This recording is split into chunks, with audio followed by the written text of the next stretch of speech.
So in this video, I wanted to give you some examples of the sorts of things that you might do to do deliberate exposure and response prevention if you have the kind of obsessions that are centered around fears of going mad, losing your mind, fears of having schizophrenia, that sort of thing. Okay, so this is a relatively common one actually with OCD, because of course with OCD, you have got stuff coming into your mind that doesn't feel like it's really you, and it feels a bit like, well, I don't want to think that.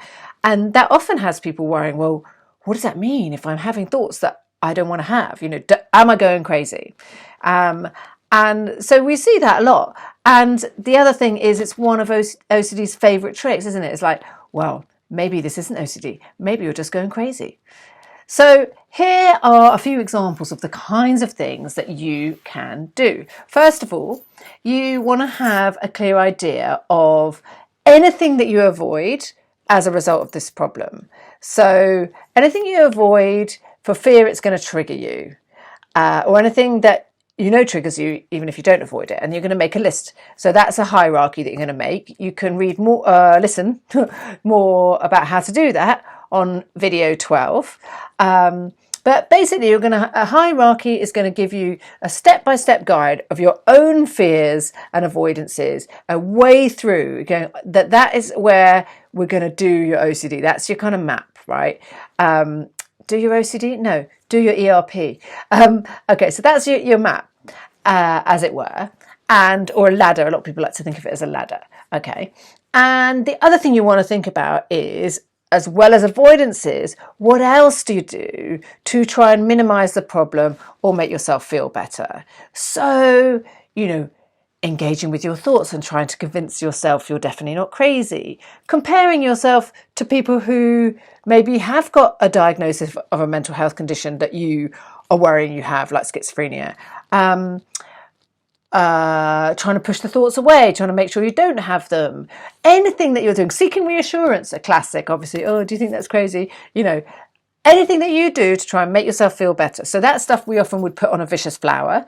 You can see about how to do that in video number 5, I believe. So we want to know both the things that you're avoiding or the things that trigger you, and also anything else that you do or to try and make yourself feel better, because we've got to get you to do these things whilst doing the opposite of these things. Okay, so what kinds of things could you do?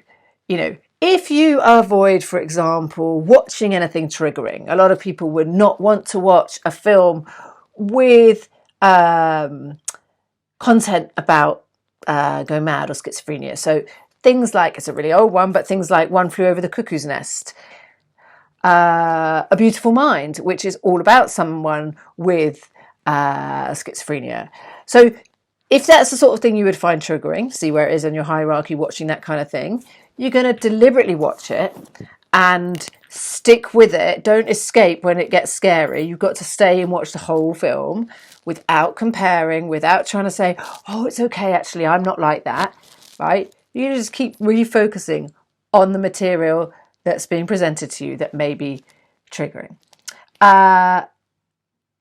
What else? Think about things that you really wouldn't want to do because it might make you look mad or, you know, seem unhinged. So walking down the street, talking to yourself, where would that go on your hierarchy? You know, so doing things where you feel like that might, that you could deliberately act crazy. Maybe there is specific kinds of music, you know, really high octane, fast music that you worry would make you kind of lose the plot, lose your sense of reality. That could be something that would be an exposure for you. So then you would like deliberately listen to it until your discomfort, your anxiety level starts to come down, and then redo the exposure later in the day or the next day. What other things do you do to try and make sure there's no chance of you going crazy? Do you try and make sure you always get loads of sleep? You know, in which case, uncomfortable as it might be, you could do an exposure where you set your alarm to wake you up several times in the night. You know, just as a deliberate exposure, to see that, look, I don't have to have a good night's sleep, right? I don't have to listen to you thoughts telling me that I do, otherwise I'm going to go crazy. Okay, so it's acting against the thoughts rather than listening to them and doing what they're asking you to do. A lot of things that other people often do: avoid, for example, avoid caffeine because it heightens your anxiety, or anything where you feel like you might, it might get your adrenaline going more, might increase the chances of you going crazy, would be things that we'd get you to do deliberately, so that rather than listening to those thoughts, you are, as I said, going against them.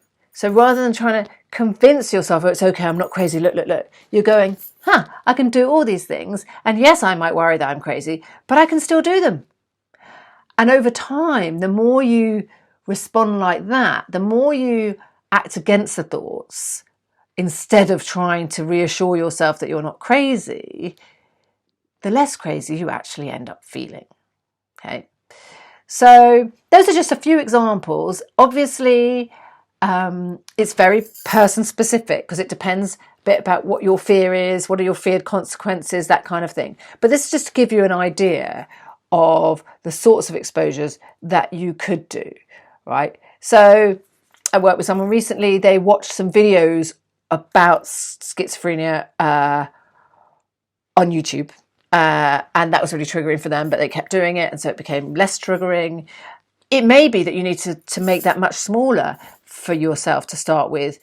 Sometimes it will just be that you put schizophrenia into the search bar and then just look at the images that come up and read the little titles of what comes up. It might be too scary or too difficult for you to start with to watch a whole thing.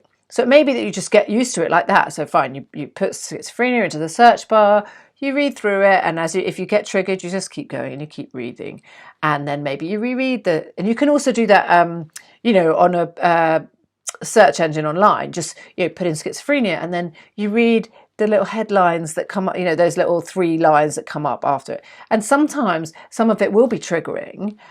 But what we want you to do in those situations is not click on it and then try and get certainty that this doesn't apply to you, but instead just roll with that uncertainty and keep staying in the exposure. Read the next one and the next one and the next one, and then maybe redo it until that anxiety, discomfort, and the sort of urge to check on it and to convince yourself it's not true starts to go down. So if anyone has any other really good ideas or exposures that they have done that have been helpful for them, if they want to share them in the comments section, that'd be great, because obviously the more ideas we have, the more we can help each other, and then we can just build up a really nice repertoire of useful, deliberate exposures that you can do when you have these kind of fears.